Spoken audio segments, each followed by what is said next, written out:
Call this meeting to order.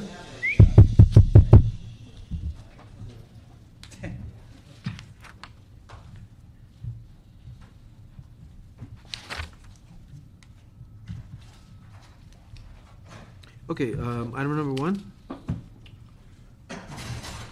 Item number 1 is continued from March 7th, 2012. Motion, Alarcon, Englander, Krikorian, Zion, relative to providing an overview of all the city-owned equine areas and the work that is done to maintain, improve, increase, and promote said areas.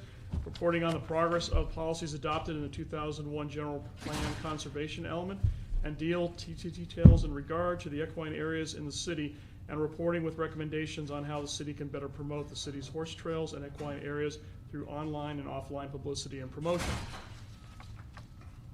Okay, do we have all the departments represented here? We have Come on down. Recreation Parks, Planning, and DOT. Okay.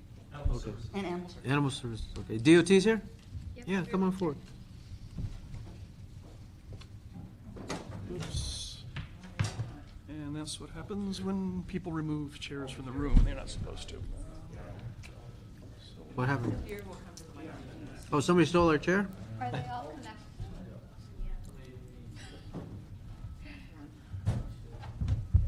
I got a larger compliment yesterday, but it seems. We can't be standing up. Ask them about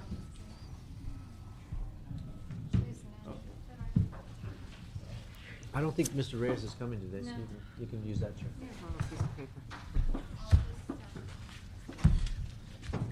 Okay, great. So Melinda, you want to start? Have you been able to meet as a group, or? We have not yet met as a group, but we now have leads from the various departments who can identify who the appropriate staff are going to be for each department and certainly schedule a meeting in the very near future. But progress that has been made to date includes we have 4 of our staff currently collecting information as to equine trails and facilities within the Parks Department, including 2 of our senior maintenance staff and a senior park ranger. Okay. So that information is currently that data is being compiled, so we'll be able to come back in relatively short order and at least report on that. And we've also reached out and gotten on the agenda with the Equine Advisory Committee and working closely with their president and vice president, and they've put out a call to their members requesting information as well, so we can begin to compile a more comprehensive citywide database. Great. Since we have you as a group, maybe I can sort of lay the groundwork here. The goal here is we have a vibrant equestrian community in the city of Los Angeles. It's estimated there's 90,000 horses out there, but we only have how many registered? We only have about 1,600 a year. 1,600 Yeah. per year, but total? Total, I don't have that, Councilman, but on average, it's about 1,600 for the last 10 years or so. Well, I don't know what that means in terms of how many we have registered and how many we don't have registered. John Chavez with Animal Services. Yeah. Our latest count last year, we issued about 1,600 licenses. Are these annual licenses? Yes. Oh, I see. Okay. Yes. So we only have 1,600, but Yes. we estimate we have 90,000 horses? I think so, yes. So, there's a variety of reasons why we want to legitimize, or I should say document, this reality in our community. Number one is it's just responsible planning. But number two, it's also an opportunity to generate revenue for the city in these tough times. If we can get people permitted, and obviously by virtue of being permitted, we would have more sophisticated operation to work with the community and improving the conditions out there. Planning, it's many of the issues such as mansionization, which I know you're very familiar with, can occur in communities that have large parcels that may be dedicated for horse space, but there's no registered horses listed. So quite often those communities get overdeveloped or developed in a way that isn't consistent with the real equestrian nature. So whether they're permitted or not, I think we need to plan a city based on reality, not based on a permit process. So I want to document that, but I want to make it clear. How much does it cost to register a horse? $14. $14, so 1,600 or 1,600 horses? We get around $23,000 a year in revenue. Woohoo.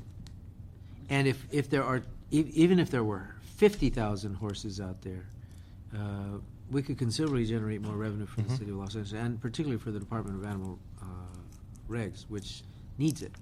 So, so let's understand that by virtue of doing these things, I think it's good government, but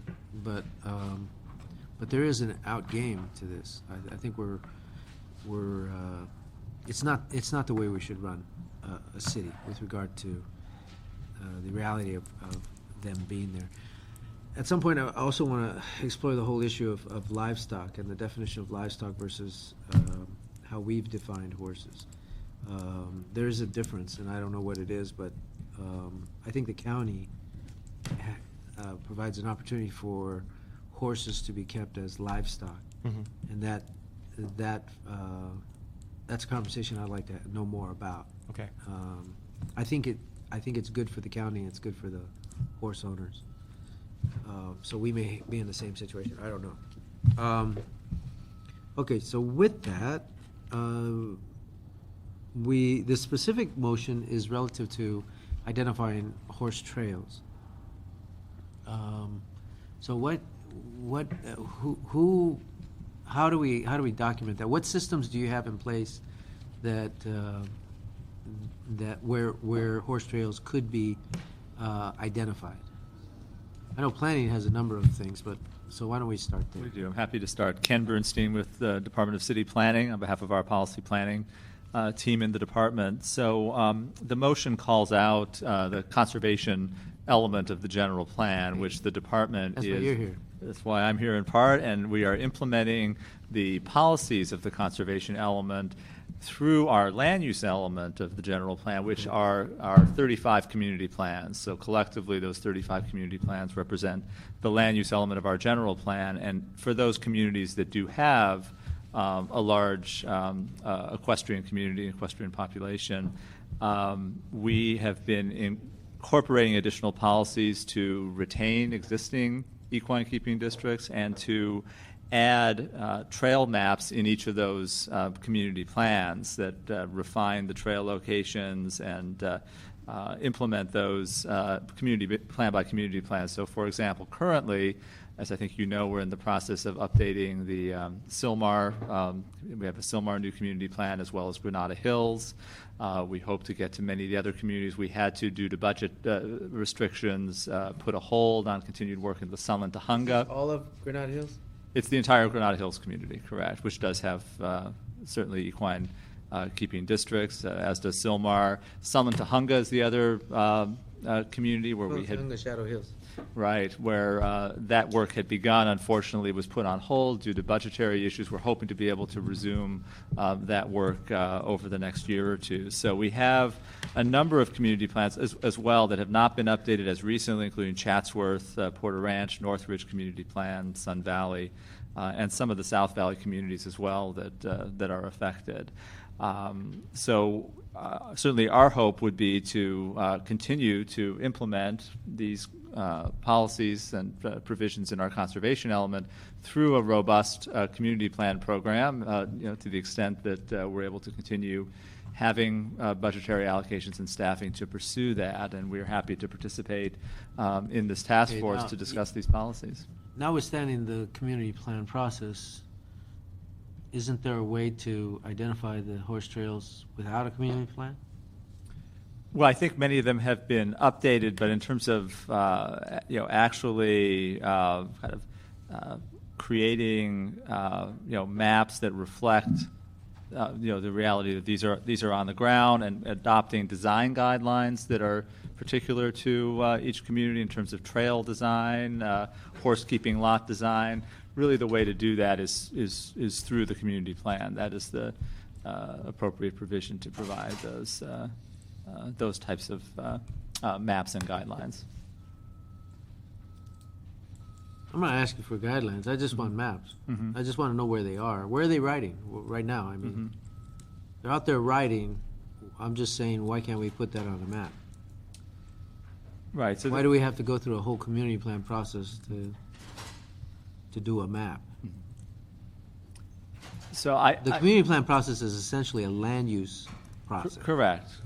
If, I'm just asking for a map Of where just where horses okay. are on trails.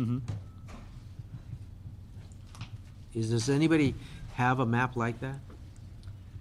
My understanding is that there was what was called a major equestrian hiking trails plan that has not been adopted or revised by the city in about 3 decades. So my understanding is that information does exist, but it has not been comprehensively tracked citywide and put into one place as a plan. Where is in that? 3 If I went decades. to the web for the city, where would I find that? I bet you'd find it at the archives at Piper Tech, Mr. Alarcon. All right, well, I want to see if there's, I mean, we're so high-tech, I mean, if it's not on the web, it practically doesn't exist. So how, is there anywhere where we can go to get that easily? I can check. Again, it may exist, as Mr. Labange said, at Piper Tech. It may be in our publications unit. I don't believe we have it on the web as a city currently, given how Why is how that? old the I mean, document we is. put all kinds of other things, cultural, historical things. You're the conservation guy. I mean, this should be something that you should champion. I mean, you're into history, and horses are important to Los Absolutely. Angeles. So, what can you tell me? Give me some hope here. We'll have to look into that further as part of the work with the other departments. Again, I just don't know the status of that document and where it resides currently. We'd be happy to, if it does exist and it's readily available, to put it on the department's website. I don't believe it's up there currently. Okay, then how much does it take to put it on the website? That is, if it's not updating the document, again, it's a document that needs to be updated, but it has not been in a few decades. If it exists in that current form, we could scan it and easily put it on our website. I think you should. I mean, you could put an asterisk on it, or if you want, but you should put something up there, because then the people who use horse trails might let us know where other trails exist, and might be able to contribute to updating it or correcting it. Yes. But again, we also do have that information, again, community plan by community plan, which is more up to date. But again, it's scattered among those community plan maps and not all compiled in one document. Well, it should be compiled. It should be compiled, and it should be put on the web. I mean, One of the resources that's recently come to light is the Equine Advisory Committee, which I'm sure they'll be speaking shortly. Let me know that they have a very active hiker who has been doing on his own, has been doing GPS mapping of trails throughout the city. So we an do active what? GPS No, an active what? hiker. Oh, hiker. Yeah. So there is, we might not have necessarily those resources. Like I know in Rec and Parks, we have not actively mapped or GPSed our existing trails.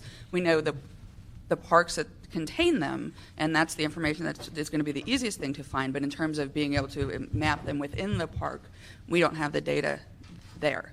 But I think that in reaching out to the community, into the equine community, that we are going to be able to compile some digital information that will at least get us started and be able to provide that information which has been collected, to the more general public. And I think that's the goal, is to, by the end of the year, is to have that available in some electronic and non-electronic communications. Okay. Part of the complication as well is there's a mix of, when you talk about horse trails, I think there's a mix of publicly owned facilities, those that are owned whether by Rec and Parks, Mountain Recreation Trust, Santa Monica Mountains Conservancy, et cetera, those public lands, and then privately accessible horse trails and easements, a mix of access that may be provided development by development. So we're talking about a mix of public and private access that, again, I think the various city departments perhaps just have not been systematically tracking over the years. I think that's fair. Nobody's to say. ever asked. Hope in our city experience, probably. Yes. Michelle Mallory, DOT. I'm the Senior Bicycle Coordinator for Department of Transportation. I'm just here to add to the conversation. I'm not sure. We had an issue in Sunland with the bicycle trail that conflicts with a horse trail. Is this the a bicycle lane that was installed on Foothill? Yeah, yeah. Okay. I mean, how do we get, that's exactly why we need these maps. I mean, that was evidence. So we can avoid these conflicts, because they could be very dangerous. A bicyclist could frighten a horse, and that horse could throw the rider. And would the city be liable for that? I assume. Would the city be liable for that? If we put the bicycle trail right next to the horse trail? City be liable for everything depending on who the lawyer is and their skill. Well, a few things.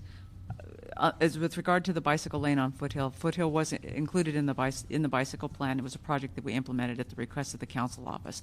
There was a bicyclist fatality on the roadway. A motorist killed a bicyclist out there on Foothill. Mm-hmm. So that project was expedited at the request of CD2, so we worked with them to install that. Mm-hmm. They facilitated meetings with the neighborhood council and others to look at how we would develop that project, and they took the leadership with us in developing the project with the public and public input. It is on the roadway. Mm-hmm. It's not on the trail, although there is a short segment that there is an equestrian trail involved.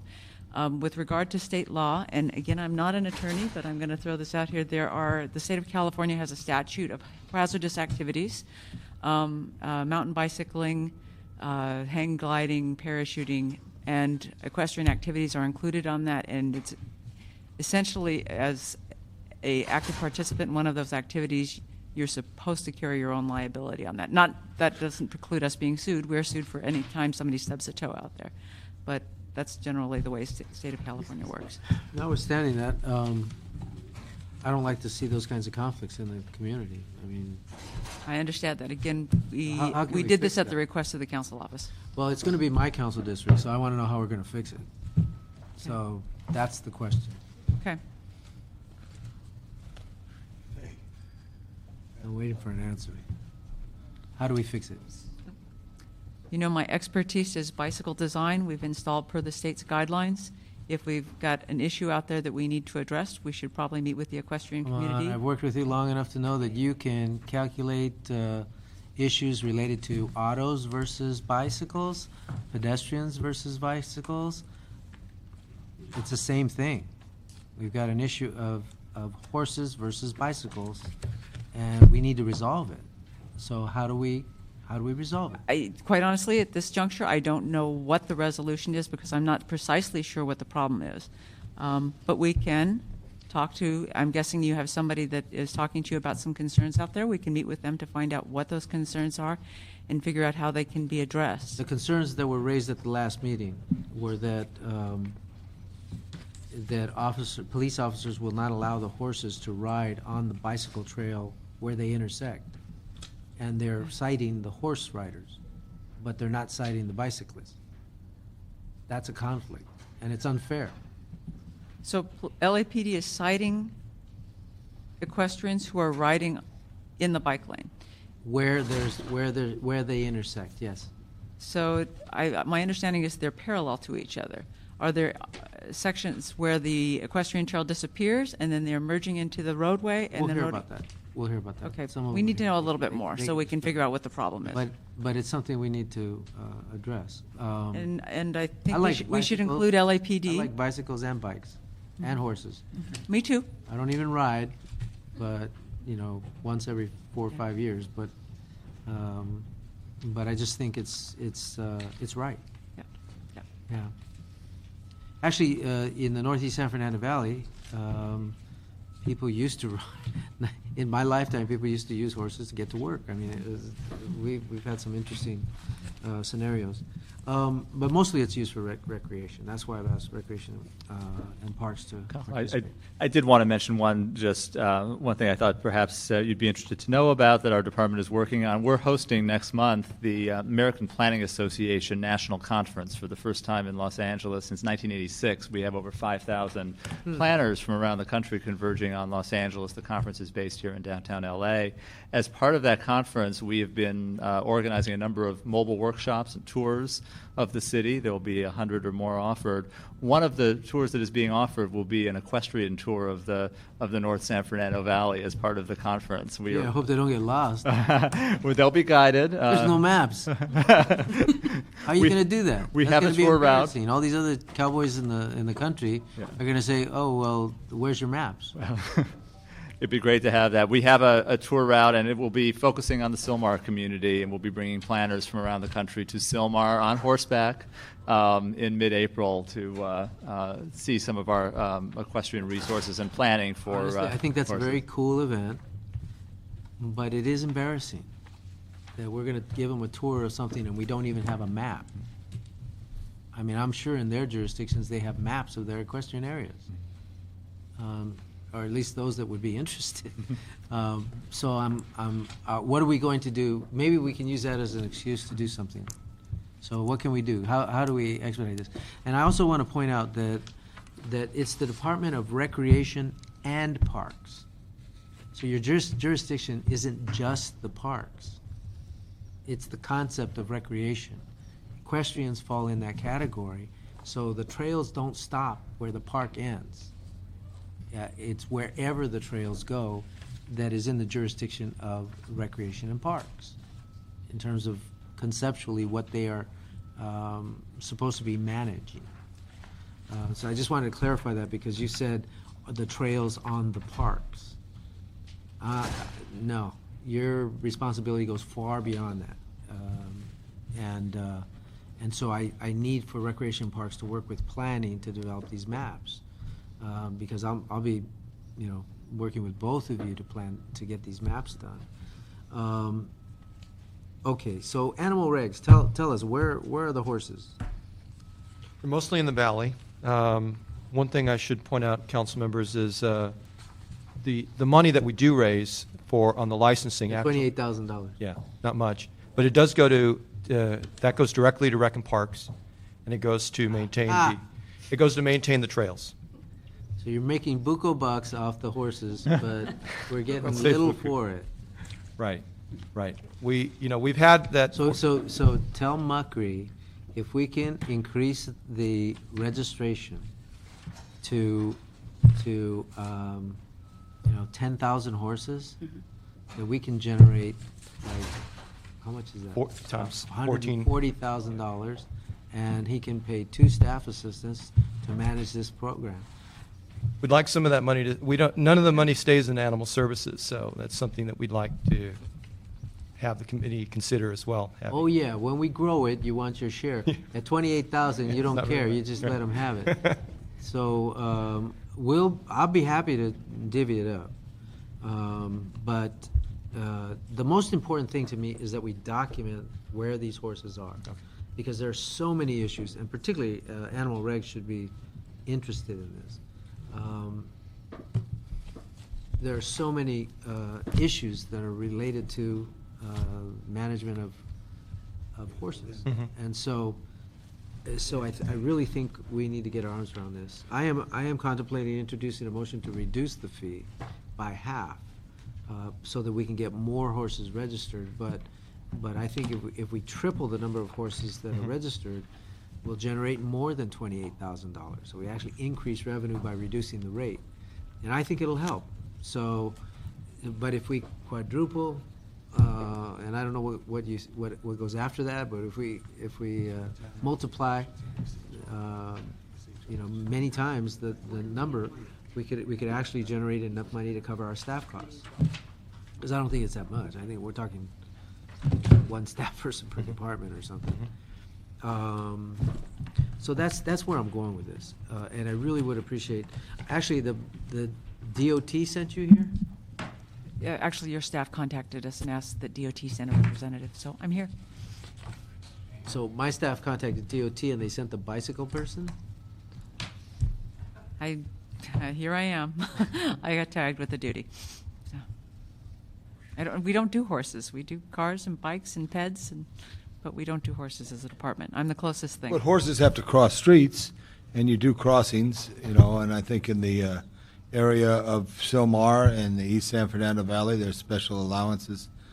So, Could you report back that we want a representative that's more conducive, that the So- bicycle representative is not the appropriate person? So tell me what you're looking at. Are you looking for the district engineer? Are you looking for, I'm not clear exactly what you need DOT for. Person who's responsible for the transportation-related issues of horses. I mean, so that would include trails, and just as their DOT is responsible for streets and sidewalks and, well, not sidewalks, but streets and thoroughfares.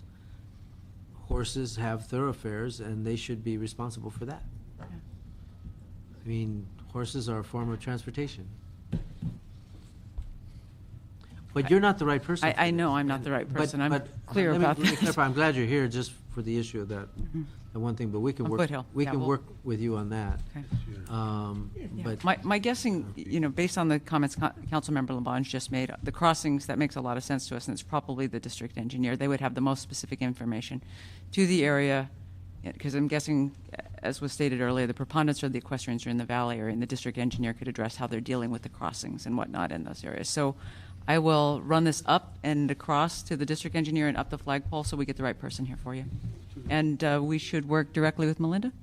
Okay. And I'm sorry, I'm the one that's here, but nonetheless.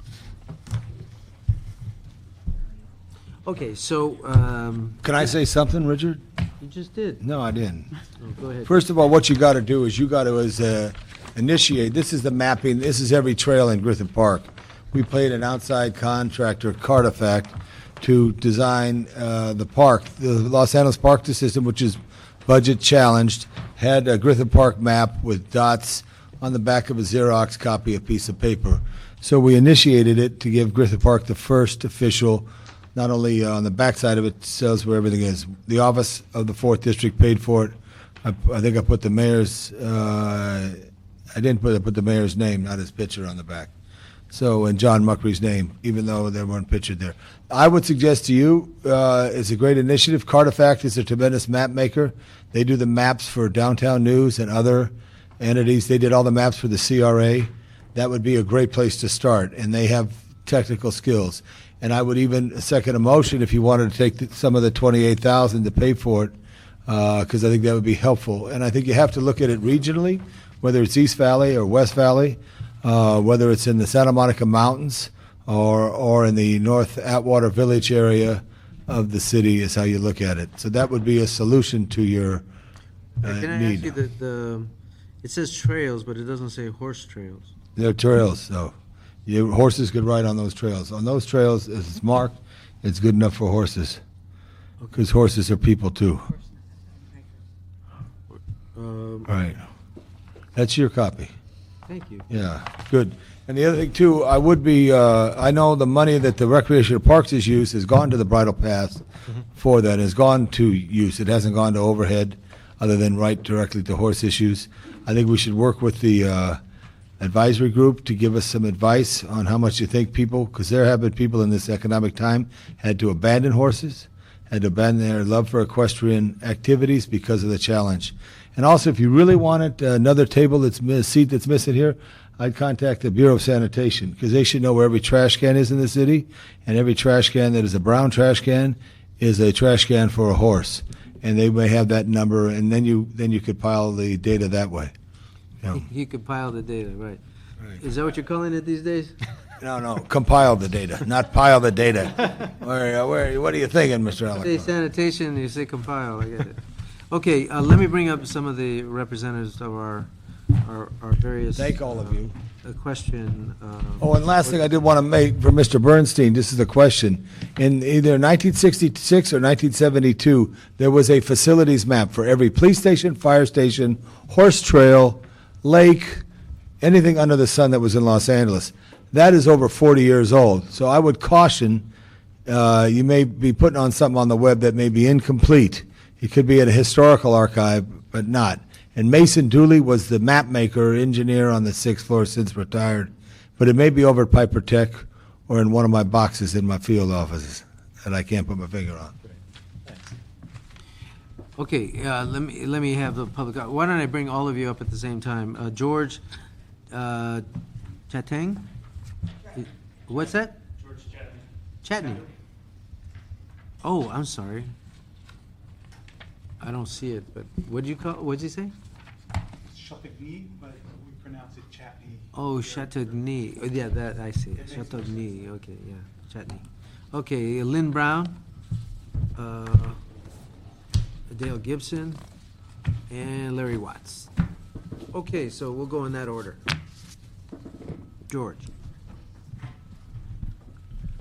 Well, first of all, it's a pleasure to be here, and I think that, first of all, the map that is produced of Griffith Park, I use it often. I'm the representative, the general manager at the Los Angeles Equestrian Center, where we have many horses and horse activities, and we're very proud to be part of the Los Angeles community and manage that facility for them. I know that when I license my dog, I'm proud to do it. I'm going to be doing it today or tomorrow, and I'm going to head up and I'm going to make a donation on top of my licensing, and I bring a gift. I hope that somehow we can inspire horse people to do the same. For some reason, we haven't. It hasn't been from a groundswell upward to be cool to register your horse, but I think that we should, and I actually represent 500 horses as boarders at the Los Angeles Equestrian Center, which I would be ashamed to say that I think very few of them are registered right now, but this would be an excellent way to begin the process. And if you were talking about lowering it from $14 to $10, maybe a round figure is fine, but maybe going up to $20 is a better way to go also. You know, the more money, as long as we tell them what it's being used for, the more useful. Actually, I think if we increase the rate, we'd lose money, but. Well, either way, Yeah. I would support it either way, and I'm very pleased with what you have here. I think that my peers here from the Equine Advisory Committee have much more to say, but I just wanted to be here representing since I'm at a city property. Great. Thank you. I love your facility, by the way. It's beautiful. I appreciate it. I hope that we. I wish it were in the city of Los Angeles. I know. It is in the city of Los It Angeles. is in Los Angeles. Yeah, Just- it is in the city of Los Angeles. Jason. That was a former DWP pump facility. They deeded it to Griffith Park, and it's it's proudly right in on the there. border, is that what- Yeah. No, it's It's in the city of definitely Los in Angeles. But the address is a Burbank address. and Because the post somehow- office. Oh, because of the Post office. That's, Yeah, that's no that's big the deal. only But so factor. across the street is Burbank? Right. Yes. As you walk The out- trail that right between the Viva Fresh. Viva Fresh, half the trail is. If you're riding west, Okay. you're in Burbank. If you're riding east, you're in LA. That's really, I didn't know that. So as soon as you leave the stable, you're in The only Burbank? ingress egress is to Burbank. As soon as you Okay. ingress the Okay, property, so I you're wasn't- in Los I wasn't all Angeles. that wrong. Okay. Very Thank good. you very much. Thank you. Okay, Lynn? Yes. My name is Lynn Brown, and I am the National Trail Coordinator for Equestrian Trails, and I was incredibly upset and disappointed that I missed the first meeting. I was out of state when I heard about it, and I was really almost turned around and came back just. That's why we scheduled this meeting. It was just for you. Just for me, I know. I just wanted to express one of my gratitude and excitement at what you are doing, and I have a couple of points to make, and I'm glad to be back. I'm, as I said, the National Trail Coordinator for Equestrian Trails Incorporated, as well as the Vice President of the Equine Advisory Committee. We tried many times, and we will try again now, perhaps with George's help, to get people to license their horses. They don't understand the importance of it. We've been trying to say this is about zoning. If people know how many horses there are, people don't have any concept of how many actual physical horses there. So we totally support that. It's been very hard to convince people that this is something that you need to do. In terms of the bike trails, first of all, I want to say that the Equine Advisory Committee's next meeting is April 2nd, and each district, each appointed member of the district will be there and making a report to the Equine Advisory Committee and to Melinda and to other people who've been invited to come to the meeting on the 2nd. We'll be making a report on their trails and their horse-keeping areas so that we will already begin collecting data. I also contacted the guy who's doing the GPSing out in the valley part of the city. And is doing incredibly intricate and very thorough work. And who's, I totally- how is that being He's a provided hiker for? who is associated with ETI. He's doing it on his own, or? Yeah, it's on his own. Yeah, he's one of those technical nerds who just, he's got his thing that he carries with him, and he puts it in a computer, and it comes out all beautiful, and he just walks these trails, and, So technical nerd horse guy. yeah. Yeah. So he will be a real resource, I expect. I'd love to meet with this guy. Yeah. Yeah. His name is Randy Hammock, and I will make an arrangement. I will make Please an do. arrangement with you, with Belinda, with Mr. Gubatan, with everybody to get together and talk to Randy and see what we will bring you data. Okay. We have various data on various trails, and we will collect all this stuff. We'll probably have piles of stuff. As he said, it hasn't really been looked at officially since 1968, I think. Anyway, the other thing I wanted to remark on the bike trail thing is that we don't want to see horses riding on bike trails. That's not right. The bike trails are bike trails. The horse trails are horse trails. However, at the Lacretz Bridge, which is being built from Atwater over to Griffith Park, the horses have to cross the bike trail. And Right, accommodations exactly, are okay. being made for safety of all parties. Is that where the police are? Yes, that's So where it's the at that particular- LAPD okay, mounted so that's the platoon is, problem. yes. Not right at the spot, it's up river. I don't know where, how many horses live in Atwater Village? Don't have that number. Okay, so I would approximate about 110. That's my guess. Saddle and Sirloin, River Ridge, LAPD, Paddock. Paddock, Yeah, Yeah. that's a fair number. but they come through the river. 150. They cross the trail. And as we are looking at the proposed bridge, we're going to have to make an official accommodation for horses to cross the trail, on the bike trail.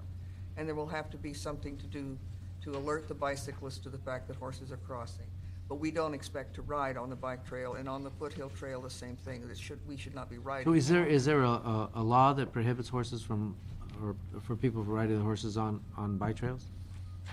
I don't know if there's a law. It's- In Los Angeles, it's against the law for bikes to be on trails in Los Angeles. In state parks, though, they do allow some integration. Yeah, well, it's not desirable for horses. Absolutely not desirable. It's not desirable for horses, A, to be on a bike trail because bikes are moving too fast. Two, being on pavement is very slippery to horses. They fall down. But just at a crossing. I'm But just the saying- cross is a yeah. different issue. That's what I'm trying to address. Right. Is that the issue, the foothill trails issue, I believe, is that the horses have to cross at a certain point where they intersect. Is that your understanding of it, or? Yeah, Dale knows more Foothill about it than I Trails, do. I'm actually on the Foothill Trails District Neighborhood Council. We did have some meetings there, Yeah. and I'm not gonna try to start a fight here, but our suggestions were completely ignored. Fritz Bronner, who's kind of spearheading our fight for that area, his suggestion was, and we talked to LAPD and stuff, to pull, there's only a certain amount of road space there. Right. And we're all for, working with the bikes, and Yeah. they've got their trail now, and that's great. I know a couple of bikes have been hitting on that area. Pedestrians have been hit by cars there also.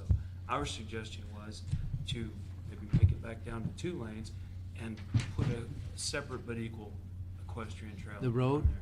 You know what, I think I'm gonna have to go see that site, so maybe if you It's a can, tough site. maybe with Gerald, my planning deputy, and I can go out there. We'll be driving, but, It's a tough site. We'll be happy to meet you there. Gerald, you don't have to bring your horse on that one. I'll bring the horses. I'm right around the corner. Okay, so maybe you could just show us where that conflict is, and maybe we should bring DOT as well. That would be great. Yeah, and actually, it would be great if you could. Yeah, you are the right person for that one, so we'll bring you back for that. Okay, so okay, but on getting back to your comments, no, thank you. I'm particularly interested in this, and honestly, I'm a termed out city council member who's going to be here,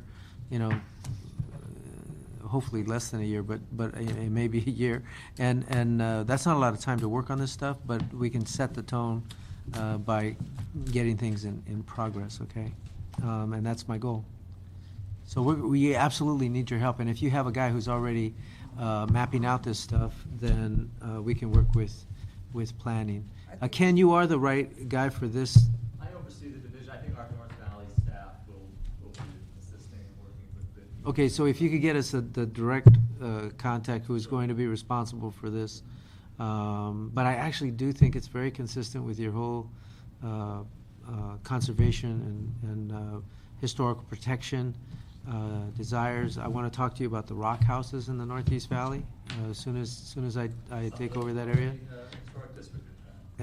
Yes, and but I want to work with you on upgrading all of them, or at least to the extent we can.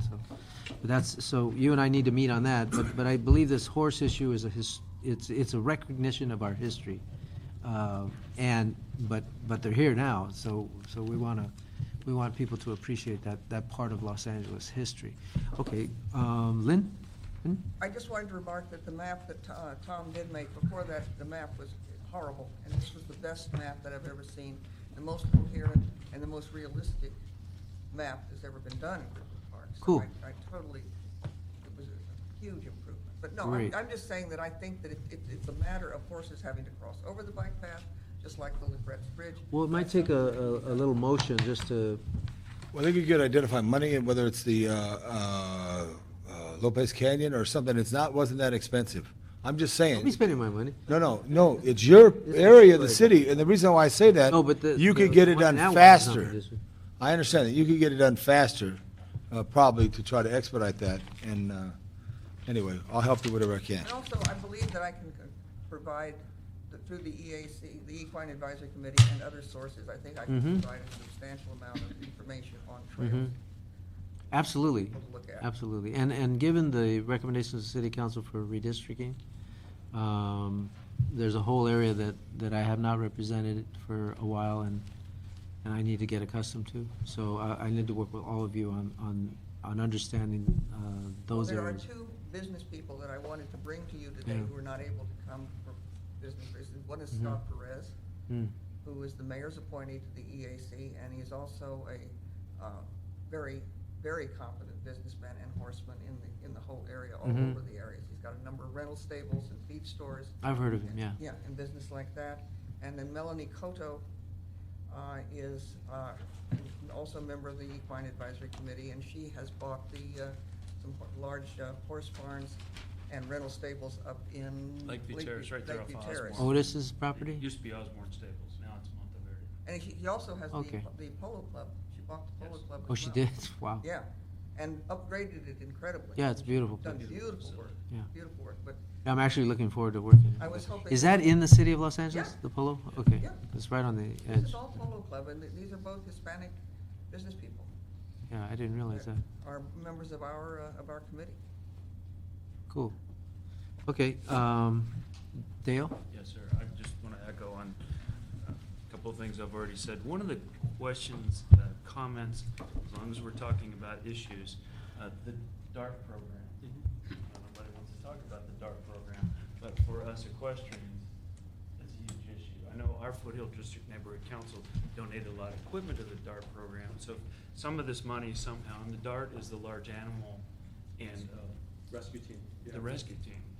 And, they've done great work so far, and it sounds like they're being phased out. I know it's kind of in limbo, but while I'm here, I want to take this platform and bring it to your attention, because they're all about large animal rescue. And, if we're gonna divvy up some of this money, just to make sure that stays in place, is very important to us. It's also Okay. about training Yeah.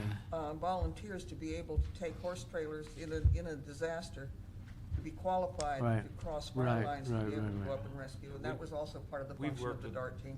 All the folks at DART, and you have great people Sure. there. We see that. During the station fires, because I have a large parcel and I'm backed by the mitigation bank, we had 75 or 80 horses moved to my ranch personally, just because it was a safe area. So, like, working with them, they have the right equipment, they have the expertise, so we want to make sure that's. Right, and we worked with them in the station fire as well.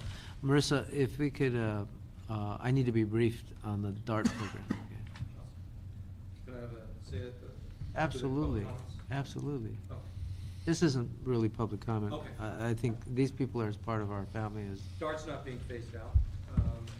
It's being put under the supervision of one person, but we're consolidating various special operations, from small animal rescue teams we're having DART being a part of that. So we're actually consolidating wildlife as well, as the councilman knows, and very interested in the wildlife program. We're just consolidating this into one group, special operations. We're not doing away with DART, just want to be really clear. Okay, I need to be briefed on DART. I know we used it during the station fires, but I don't know it intricately, and so I'd like to Sure. get to know it better. We'll brief you, Councilman. Yeah, yeah. My Any- last, yeah. my last comment, and I know when we were here last time, you said you ran across several issues in your council district, and I have to say, these last two meetings, I'm very excited to come from someone to be in your district, but we talked about setting standards for just like barns, and going down to planning and building and safety. I know myself, when I bought a kit barn, these are mass-produced barns, we had to go down 7 times. Finally, the 7th time, my wife went down, and the person goes, "Oh, I recognize these," and walking away. So the Equine Advisory Committee would like to work with you and them and see if we can get some of these companies to come forth with. Would that would, it would be building and safety issue for sure. Planning? It could be, in terms of, as I mentioned earlier, design standards for whether it's trails or equine-related. And would that, infrastructure would be in our community plan. would that also involve animal regs? You don't think so? You don't have a barn specialist over there? No, but in the spirit of what you said at the last meeting, I feel like this is such a great idea, because this is the first time, even as the Equine Advisory Committee, we've got to sit here and talk to 4 department heads and yourself, and we're getting more done right now in this conversation just by making people aware. So, Collaboration. thank you. That's the word. I think there may be a role for animal. If you don't know about barns, I think maybe we need to know, because I'll be very honest with you. In my district, the condition of the corrals and barns is sometimes horrendous, and it's like anything else. In a bad economy, it sort of stands out even worse than normal. And perhaps it is time we standardize at least the barns. I don't know about the corrals, but the barns. We'll cooperate, yes. Yeah. The corrals can be anything from wood pallets to elaborate fences, yeah. It's a whole new area that I think animal regs should get to understand. And in fact, I'm almost certain that when you design your facilities, you've got to have somebody who knows something about barns. Our animal cruelty task force, perhaps. And will play a role in that. no, I don't think so, but probably an architect you've worked with knows something about it. Okay, so that would be helpful.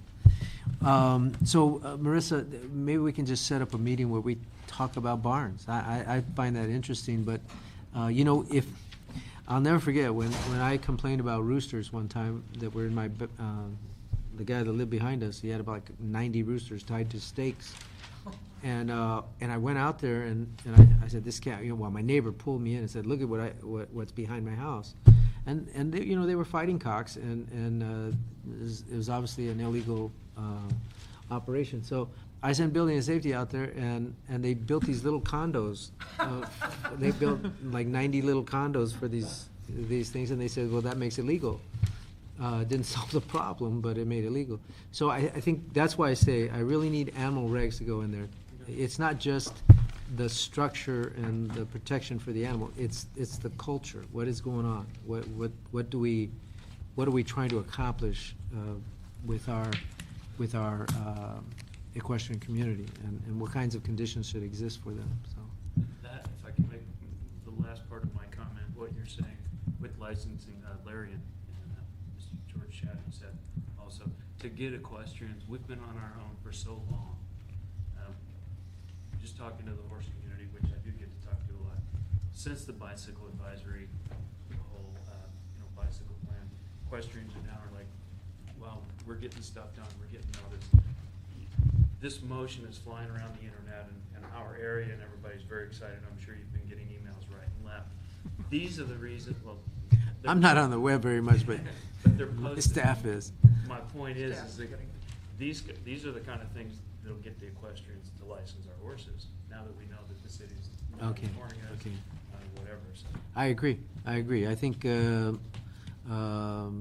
show a little love, and you get love in return, so. Yeah, I mean, as George, I think, said with $20, for the equestrians, it's not that we're rich, but we spend more than that on a bag of grain for our horses or a bale of hay right now. Exactly. So to ensure that we're always gonna have a place in Los Angeles to keep our horses, $20 a year for horses. Yeah, I do want to say, Adam has given me this note. He is a horseman, and he said, "Did you know that you don't have to license your horse if you don't live in LA? I looked at Even if your horse is paperwork very carefully. stabled in LA." And he said, even though your horse may live in LA, if you don't live in LA, you don't have to register your horse. Although he does point out that he lives outside Los Angeles, but he does pay for the horses. So we want to thank Adam for his contributions. But that's a good point, though, Adam and Mr. Alarcon. Yeah. Burbank horses, which there are hundreds, if not 1,000 horses in the Burbank or Glendale Rancho, do not have to pay our license, which would be good. Exactly. And But we welcome them to ride our trails in Griffith Park and cross the river. Yeah, so a lot of those 500 horses are probably Burbank residents' horses. Yeah. True. Larry Watts. Yes, sir. One little comment on the DART thing. It's my understanding that in order to participate in the case of an emergency at a command center, one has to be FEMA qualified. Otherwise, you're not allowed in the command center. And my understanding is that the person that they're designated to be the coordinator is not FEMA qualified. So I think the idea of coordination is great, but make sure you get the right person to be the coordinator. Well, I can appreciate that. When I worked for the personnel department, I was an emergency operations coordinator for the city, and so I did activate under numerous events, and was, I'll tell you, when all hell is breaking loose out there, I don't think anybody's checking credentials. We're just trying to get the thing done, particularly when it comes to moving horses. It's like you're loading them up and shipping them out, and you're not necessarily so the best approach to that, just as in any other emergency operations situation, is preparation and planning. So to the extent that we have a plan and the preparation and the resources to put that plan into action, it mitigates the kinds of complications that occur when you don't use the proper standard, and when you're rushing down a hill with a trailer full of horses, and those horses are bouncing off the walls. It's not a good sight, and so yeah, that's. But it's all about planning, and Animal Regs is part of the emergency operations team. In fact, So. our coordinator, we got him in touch with the emergency management department so he could start taking notes. Great. I was the training guy, so every department had to come through me to get training for whether it's terrorist attacks or earthquakes or stuff. So yeah, to get the FEMA credential, it might require some training, and so that's another thing, Marissa, for us to put on our agenda. I really want to take care of these things, and those things are so small. We should take care of them. So we were speaking of trails. I wanted to talk about the licensing again. Yeah. Because even at $14, if you were to collect that fee from the $90,000, that'd be over $1.25 million dollars each year. And I think, my horse is licensed. We have about 110 to 120 horses in the Sullivan Canyon, Mandeville Canyon area. Mm-hmm. I don't know how many of them are licensed, but certainly people could afford to pay the $14 fee or $20. I think part of the problem is it's just getting the task done. Well, it's So we got to simplify the task. that, but also. Can you do it on the web? But yeah, you could. I don't know. Can you get the license on the web? For dogs, we can. Why not with horses? Discrimination? Is that what this is? No, they lobbied against it. They did. They came in and saw me, Mr. Ed and everybody. I got to go to my district. Yeah. Are you okay? Okay, yeah. Okay. The key thing, though, is if people see that they're getting something in return for it, they're much more inclined to Absolutely. pay the fee. I think it's the problem with our taxes generally. You know, people pay a lot of money, and if they don't see where it's going, they're unhappy. But if you can see something concrete, I think you get cooperation, and that would be an additional fee that would Okay. improve the. But Marissa, I want to find out how we can get the permit paid over the web. So we'll introduce a motion to that effect if there isn't a way to do it easier. Okay, so we'll instruct the department to make that happen. I mean, that would probably double the number from 2,000 to 4,000 just by doing that. So if you're telling me everybody's using the web, then let's take advantage of it. I mean, I can imagine coming to City Hall once a year from certain locations is a real trek. And some people just say, forget it. They never cite anybody for it anyway. Why do we do it? You know, so we want to encourage people to do it. And maybe that's, I was taking that for granted. So I'm surprised to hear that we're not doing that. So let's introduce a motion to make sure it happens if it's not happening already. So, the item is actually on trails, and I've violated the Brown Act I don't know how many times today, but just kidding. City attorney's glaring at me over here. But I think all of these things are related, and if we can, to the extent that we put some effort into focusing a bright light on it, I think we can do some really good things, and make life easier for the horse riders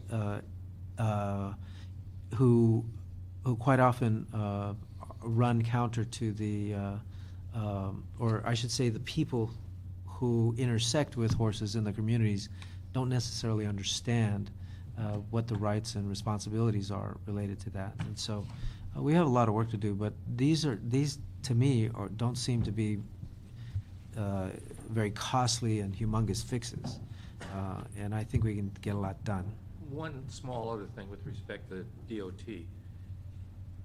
Horse trails are one thing, and you have to cross roads occasionally. But also occasionally you have to be on a highway or adjacent to a highway to get to the trail, either from the barn to where the trail begins, or sometimes the trail ends and then you're on the road for a short distance. So I think that having the DOT involved is really more important than might otherwise think. No, I think that is very important. And Wentworth Street, to jump on what you're saying, we've been asking for years for blinking light, because I live on Wentworth Street, you know, Wentworth Street is a raceway, all right? Oh, you're right. You're right, and there are two at Maryville and at Wheatland, two major, everybody from Shadow Hills coming into the mitigation bank, and it's a dam across that street.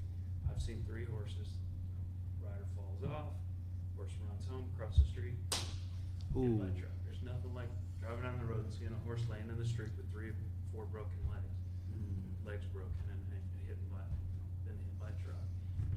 We've been asking for years for blinking light or. Where's that? Wentworth and what? Wheatland and Wentworth. Wheatland. Or Maryville and Wentworth. Those are 2 big incresses going into the mitigation bank there.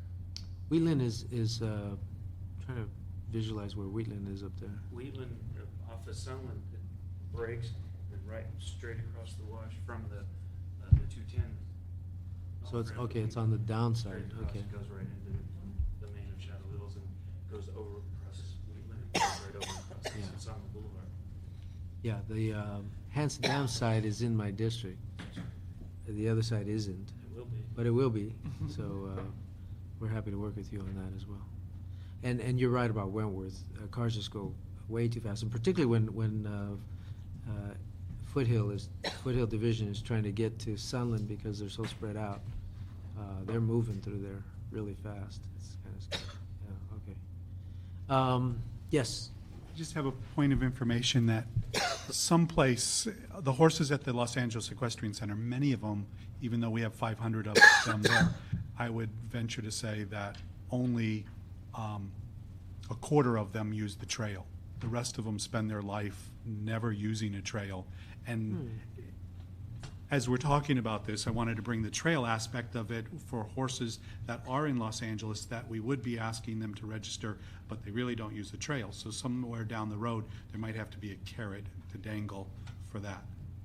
Interesting. All right. Okay. Thank you. So these are horses that are trained in They're stables? competition. They're competition, horses. okay. Yeah, it's beautiful. Who should be out on the trail occasionally. I mean, I don't. And they're Somewhere. Okay, yeah, I don't want to get into that. Well, okay, I feel better. I want to thank the departments for coming, and this is something, this is good government. This is something we can do that's good for the community, and it's a fascinating feature that it's a part of our community that unless you're from those particular areas, you don't get to see very often, but kids love it, and they really, it does, there is a direct correlation to an appreciation for animals and life and the whole cycle of life, and so I think it's something that we really should embellish, and I know it was I actually, as much as I've said, I'm not a horse person. You know, we had a barn behind us. Our neighbors had a barn behind us. So I grew up in an area that was zoned for. In fact, I believe my mother's house was zoned for horses back then, and it's not anymore. And so we did have horses in the neighborhood. So I became accustomed to having horses around, and I always thought it was cool. And we'd go to the rodeos and Sun Valley, and remember. You know, back in the day of Gunsmoke and Rifleman and all those, James Garner, I mean, came to a rodeo in Sun Valley one time, and the fat guy from Zorro, and that was, you know, everything was pretty cool.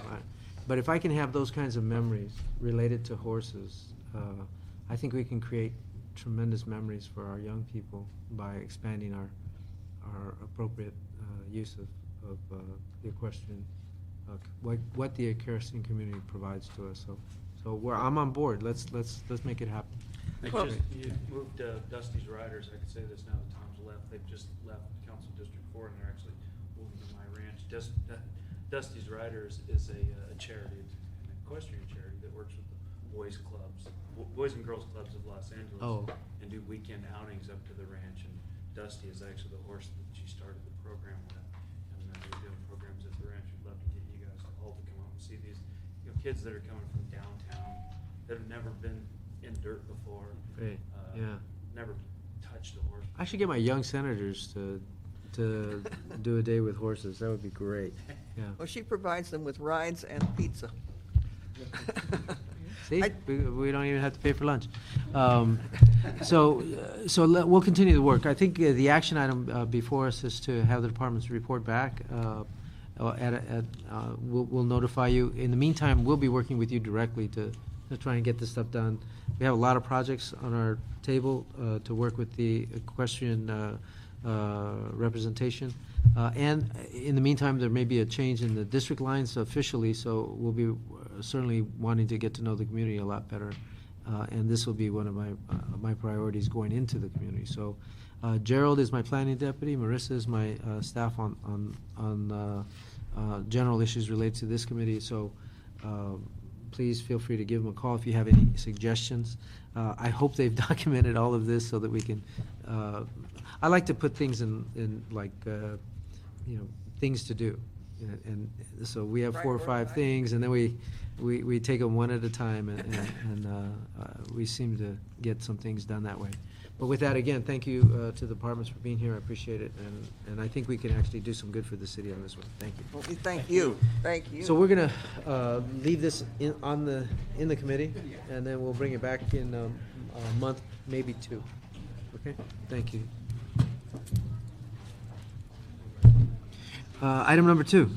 Item number 2, motion Alarcon Wesson relative to the Los Angeles Department of Aging working with the Community Development Department and Council District 7 to outreach to the elderly population and ensure their participation in the first ever Los Angeles Financial Fitness Day, and report on steps taken to facilitate said participation by the elderly in this event and future financial literacy efforts.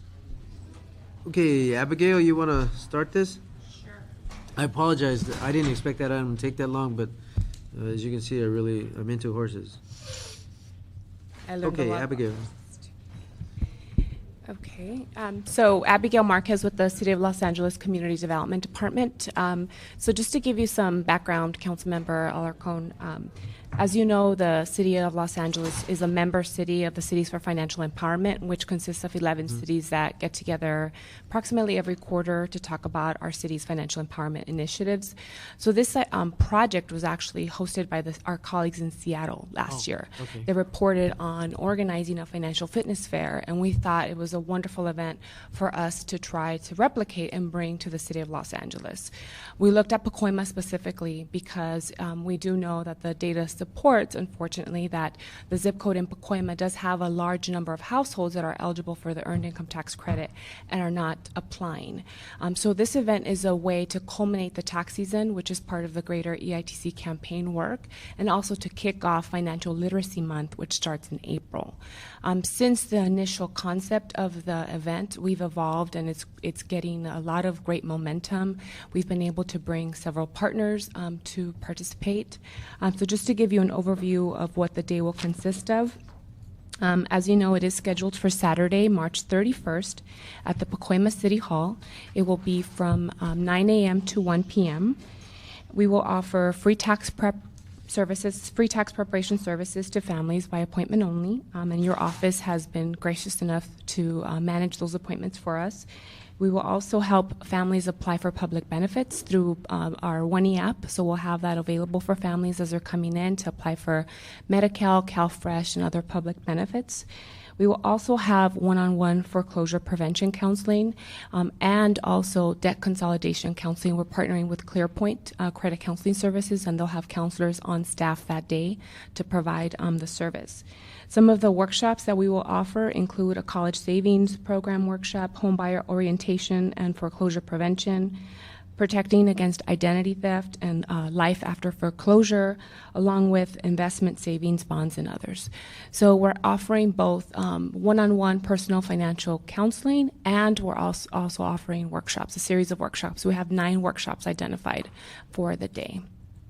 So we have connected. CDD did meet with Aging back in December, I believe, and to talk about their programs and how our Family Source Network can support the seniors that they serve through their senior centers. We also had Department of Aging staff attend one of our executive director meetings with all of our 21 agencies. I believe it was last month. So we are making some connections with Aging in our Family Source Network. James Don, Assistant General Manager, Department of Aging. We have been working with CDD. We identified the fact that a number of their providers are also our mutual providers, and it was a great synergy to be able to tap into the Family Source Centers because they have that wonderful program that helps families apply for various benefit programs, and especially for low-income seniors. Any benefit programs that they can sign up for will give them more of their available income to address their other needs. I mean, a senior should not have to decide, do I eat this week, or do I pay for medications, or do I get my roof repaired? So those type of programs are very important, and it's been great working with Abigail and CDD on these type of projects. Now, financial fitness is, I think the whole country knows that we have a long way to go before people truly understand financial fitness. And in fact, the requirements to be financially fit have greatly expanded and become more complex. So it's very difficult to understand. Even if you're very good at handling your credit cards, you don't necessarily know how to get the best benefit out of your banking situation, or what is a consolidated loan and when's it good and when's it bad, and so I think that we should sort of maybe at least temporarily look at building. I would hope that we could build from this event into a regularized program of providing financial fitness services throughout the city of Los Angeles, and so. I would be very interested in working with you to develop an ongoing project in my district, and where we could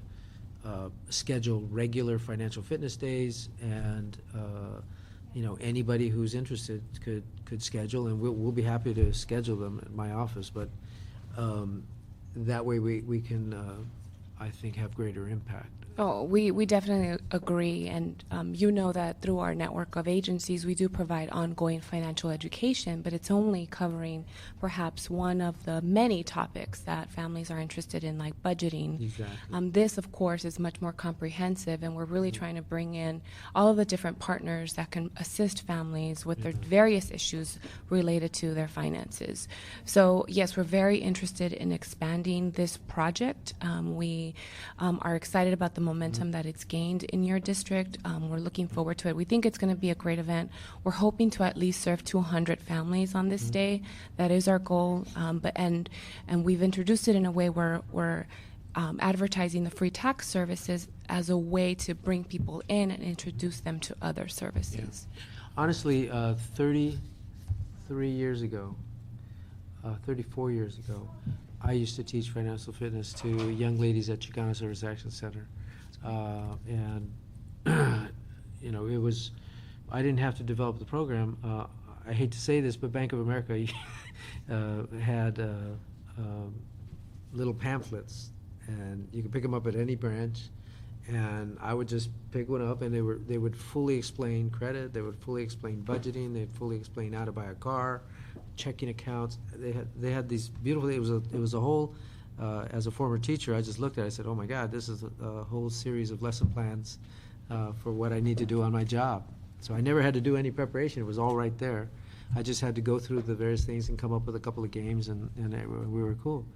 But now more than ever, we need that service. And so many issues in families are relative to financial issues, or I should say, all the warts and blemishes that a family may have are more exposed when you have financial issues at hand, and that's why it's so critical that you get a handle on that. But you've been sitting there very patiently, and I'm curious as heck. Who are you? And Charles Shivers, Information Assistance Director, Department of Aging. I'm actually here to just report in terms of what's already been done. Information Services Director, is that like the press guy or communications guy? Whatever they want me to be. Oh. Wherever they need me to be. Okay. Pretty much what's happened is, so far, in order to promote this event, an email has been sent out to the Information Assistance Network.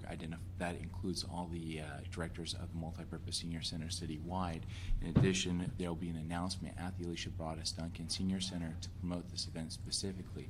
That way we can not only tap into the older adult population, but the family caregivers that are assisting them. In terms of mentioning like Medi-Cal, an application for Medi-Cal costs approximately $1,700 to have attorney complete. That's an amazing savings for low-income individuals who wouldn't necessarily be able to do that. But in moving forward, we've also gone ahead and followed up with my staff will be doing community outreach in the local area, focusing on churches, hospitals, and nonprofits identified in healthycity.org, so that we can truly leverage the community and get the word out for this event, especially if you're planning on building it into future events. That my staff would like to be included in. Yeah. But moving forward, the next question is, do you have a press release that we can go ahead and start working on distributing for this event? We'll be happy to work with you on that. David Graham Castle on my staff will be happy to join with you. And yeah, I think this is something the media would be very interested in, and it's a good opportunity for us to expand the knowledge about the need. Right. On Van Nuys Boulevard, there's a particular problem with check cashing places. I think we must have a dozen on Van Nuys Boulevard. We have 2 banks and a dozen check cashing places, and the check cashing places are always busier than the banks. So at some point, that's one of the ways that the communities become vulnerable is by getting locked into social behavior that really is harmful. And the thing with check cashing institutions, you might do well if you could write one check and then pay it on payday and leave, but it never works that way. You actually become an ongoing client, and And those interest rates are far higher than anything else that you're familiar with, and before you know it, you owe more in interest than you do on principal. And so that's one element that I hope is featured in the Financial Fitness Day, because it is a particular problem that affects so many people in my district. So I hope that you'll incorporate understanding of how payday lenders operate, check cashing places operate. It's mainly the payday lending function that is very troublesome. And you don't know how many people that I know have found themselves in a jam because they've relied on those organizations. Right. We know that we inform our agencies that folks that have been utilizing the services at payday lenders are spending approximately $800 to $900 in fees a year from those check cashing institutions.